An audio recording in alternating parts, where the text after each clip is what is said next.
Two branches, one tree. Welcome to my dojo. This is KungFuPizzaPrty, and I'm your host, Brandon Knight. And today, I am here to finish the story, or at least cover the latest installment in one of the most iconic 80s / martial art movie franchises, the Karate Kid Legends, starring Jackie Chan, Ralph Macchio, and Ben Wang. For those of you dropping in for the very first time, here on the show, I seek to deliver high-flying action in 30 minutes or less and serve up some wisdom one slice at a time. If you're also dropping in for the first time, do know that I have gone through and reviewed the previous 5 Karate Kid films. So if you enjoy this episode and want to hear my takes on the other films in the franchise, most of them are just right behind this episode. Just me today, folks. Throughout the rest of this series, or rest of this review, I have been doing guests on each episode, and this is just going to be a me one. I have been a guest on the show This Seat's Taken to review this movie and the original Karate Kid film that came out earlier this week, and I believe it's coming out Tuesday. Systematic Geekology, which is another show you can listen to here on the Anazao Ministries podcast network. I was a guest on their latest installment of What's New to do a segment on this film, more of a spoiler-free review. This I'm not holding back. You're gonna get spoilers ahead, okay? There's your official warning. So if you want to get my take alongside other people, there are places that you can go check that out. But today it is just going to be me. And if I'm being honest, it has taken me a while to decide how to do this review, where to start, the whole bit, because for a fairly simple movie and a fairly short movie compared to like the original trilogy, this movie's only an hour and a half long. That original trilogy, they're a little long, if I'm being honest. For what is a pretty simple, very family-friendly film, because of this backdrop of having reviewed all the other films leading up to it, it's been a challenge to kind of think like, okay, where do we start? So I think one place to start is to let you all know right off the bat to ignore the critics' rating on Rotten Tomatoes. For those of you who are very much like, what Rotten Tomatoes tells you is how you decide, how you go into a movie. This is one of those instances where ignore the critics' score and pay more attention to the viewer score, because the critics are rating this, I think the last time I checked, it was right around a 59%, which is not good. The viewer score, though, is right around 91%.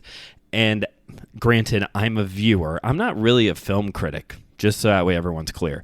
But I'm not a real one. I'm just a dude who likes watching movies. This is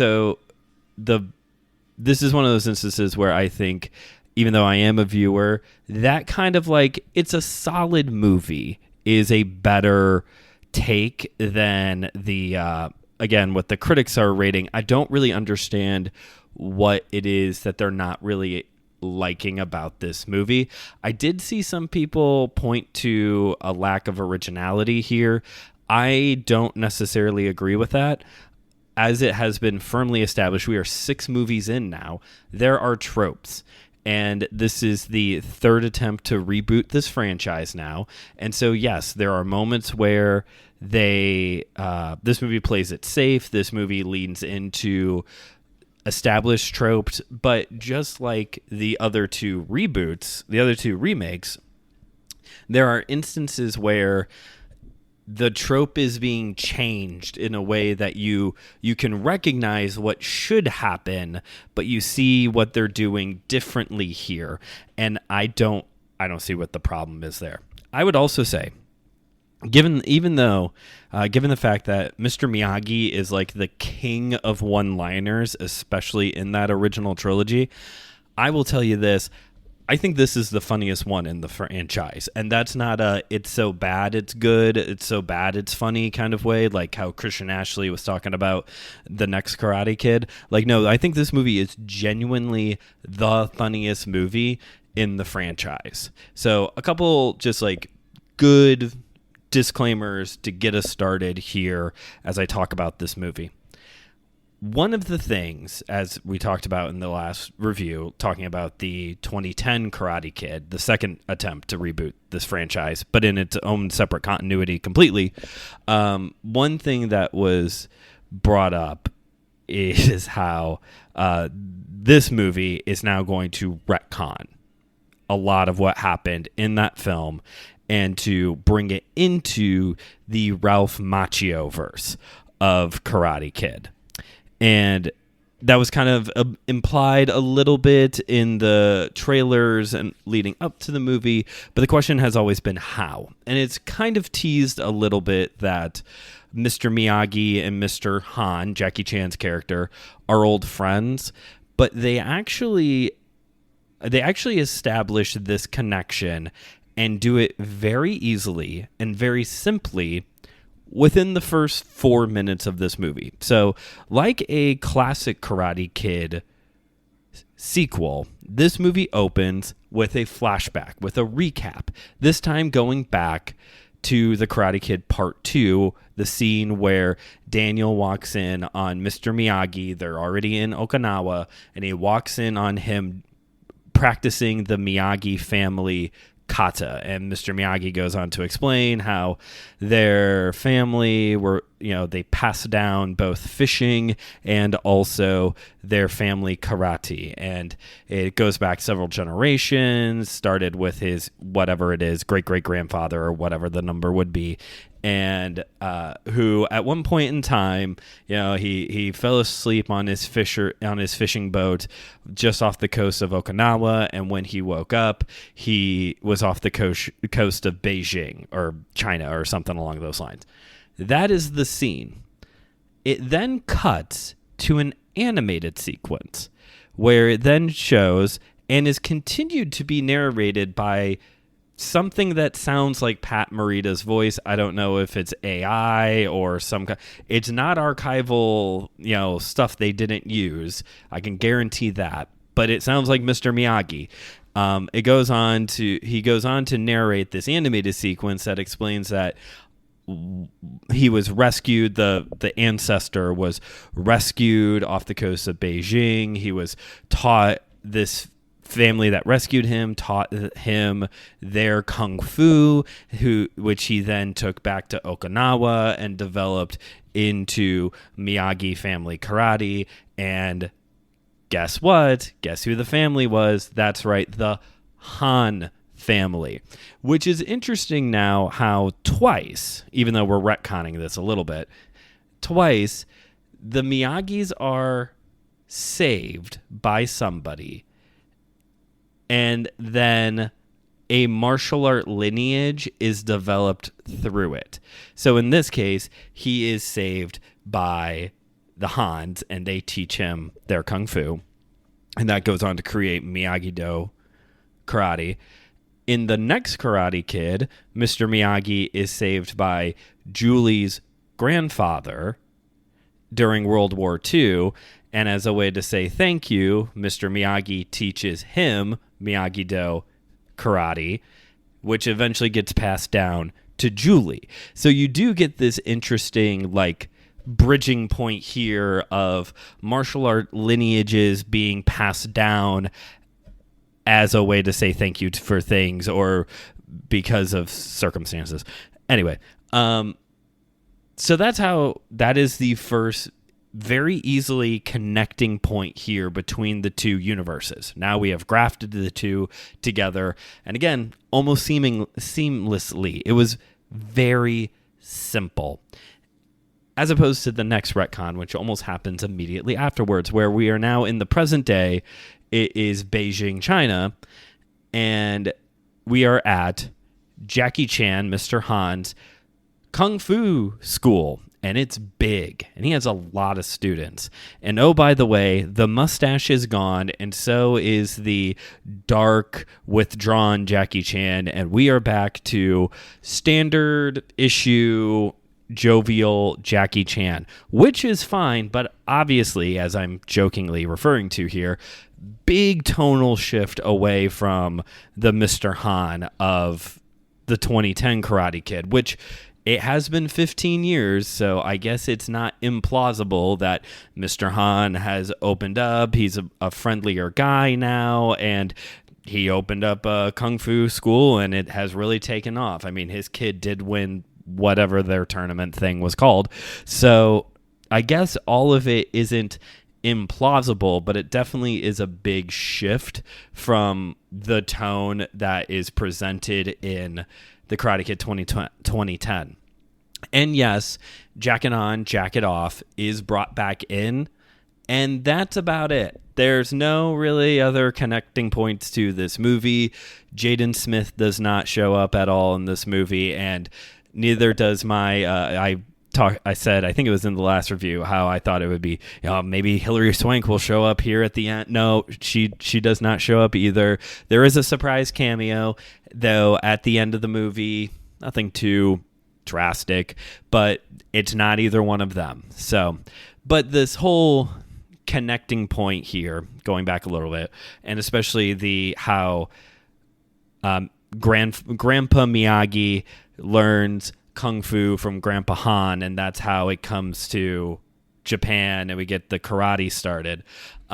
This is a taste of the real world as well, because if you trace martial art lineage back, although I am no martial art historian, and sometimes martial art history is really hard to suss through because it's a lot of legend and folklore mixed in with historical facts, so it's just kind of hard to break it all apart.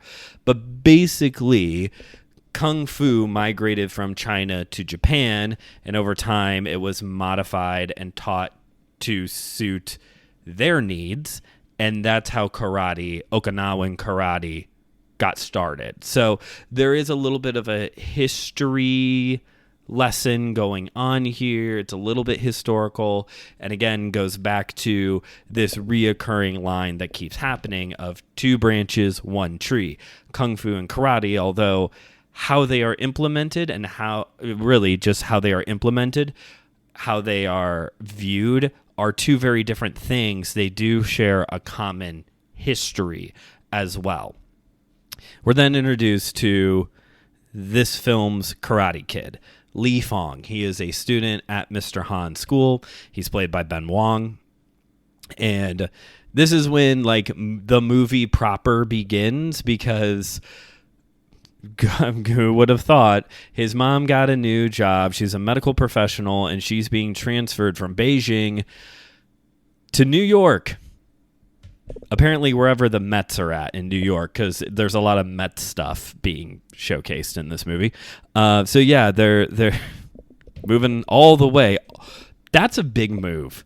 Let's not forget, New Jersey to California was a big move. I mean, that's one side of the United States to the other, but we're going from Beijing, China to New York because she's a medical professional, and not even a renowned brain surgeon or anything like that. She's a doctor, just like standard primary care physician kind of doctor person. Only high level nuclear physicists should be making those kinds of big changes. It happened also in the Karate Kid with 2010 with Jaden Smith. His mom uproots them from Detroit to move to Beijing. And I don't even know if they really even explain what her job is. And there's also the whole conspiracy theory that Daniel's mom never had a job lined up in the original Karate Kid trilogy. So it's just it's whatever. This is the part that keeps getting way blown out of proportion. But don't worry, there's an even bigger thing we're going to blow out of proportion here later in the movie. So they make the big move. And this is where a lot of the standard Karate Kid tropes are introduced, but also a lot of them are changed. For an example, although he puts up a little bit of a fight at first when his mom says they're moving, Lee Fong never has that breakdown moment like Ralph Macchio or Jaden Smith of like, I hate it here, I just want to go back home. He assimilates almost seamlessly. Almost as seamlessly as they migrated these two universes together. Like, he's pretty chill about everything. And any little, like, nitpicky, like, plot hole, they go out of their way to try and explain. Like, for an example, he has really good English, and that is actually a question someone asks at one point. And he's like, oh, yeah, I went to an English-speaking school in Hong Kong. You know, just, like, they really dig into those moments that's like, oh, that could be a plot hole, and like, oh, no, we have an explanation, don't you worry. Another example would be, this is the first time where the maternal figure is not just written off or irrelevant. The mom is very present throughout the movie and also is very much against him fighting, him doing any kind of martial arts or anything like that. It's a refreshing and honestly more realistic take because, another change, Lee Fong and his mom are actually the ones with the trauma. It's not, we're not circling back to Mr. Han's family. We're not trying to create something with Ralph Macchio. They have trauma in their life from a year ago that is very much unresolved in both of them, and that's a big crutch within this movie of like them processing this trauma, trying to find ways to process it and to start again and to be their true authentic selves. Also, Lee Fong, because he's had such a long martial art career leading up to this point, he actually takes on a student, a retired boxer. And we get boxing introduced into the franchise. So now we've got Okinawan karate, Tong Sudo, Kung Fu, Zen archery, and here you go, new one now. We've got a little boxing for everybody, and of course there's a love interest. That's pretty standard. But one of the other, and again another standard one, there is a karate studio, looks a little bit more like an MMA gym. I think it's called Demolition. I appreciated that it wasn't just Cobra Kai. And it's better than, well, and of course there's a bully there who doesn't like Lee Fong because he's dating his ex-girlfriend thing, just like Daniel and Johnny in the original, okay? And they do a better job than in the Karate Kid 2010 of trying to establish them as a credible villain. I still don't think they carry near as much emotional weight as Cobra Kai and Johnny and John Kreese in the original Karate Kid film. I think that one still takes the cake, but there is a little bit, it's a little bit better than the last installment. And so those are some examples of like, okay, this is pretty standard. We're just continuing on with the legacy, and moments where like, oh, this is how it's normally done, but they've made a major pivot in how they're doing it. And eventually this comes down to, as it always does, the Karate Kid has to enter a tournament to face the bully. Mr. Han flies in from Beijing to train Lee Fong, and he goes out to California to recruit Daniel LaRusso because he needs Lee Fong to learn Miyagi-Do karate in order to win this tournament. Sure. So keep in mind, this movie is Jackie Chan's Karate Kid with a splash of Ralph Macchio, not Ralph Macchio's Karate Kid with a splash of Jackie Chan. You almost have to get to the end, I shouldn't say the end, the third act before Ralph Macchio shows up. Now, once he's there, he has a lot of screen time and there's a lot of interaction between him and Jackie Chan. So I appreciate all of that. And of course, as they're training him, as they're training Li Fong, Jackie Chan's on one side, Ralph Macchio's on the other side, with Li Fong in the middle, very much representative of the two branches, one tree. And they have a lot of good back and forth of like, okay, how do we prepare for this? Well, in Kung Fu, we do this. Well, in karate, we would handle it this way. And just kind of this, Li Fong is literally this like melting pot of the two worlds coming together into him, the one tree now. Now, this is where I'm going to start getting very negative, because a lot of what was happening earlier with Li Fong being exposed to New York, starting to train this boxer, the whole bit, that takes up so much of the movie, as good as it all was. It took up so much of the movie that the final third, the final act, including the tournament, it's almost like just set pieces. It's just boom, boom, boom. It's almost like one big montage. The last 30 minutes is almost just like one big montage, one after the other. So that kind of took me out of it a little bit, of just like, it's almost like whiplash of just like, here's this, here's this, here's this, here's this.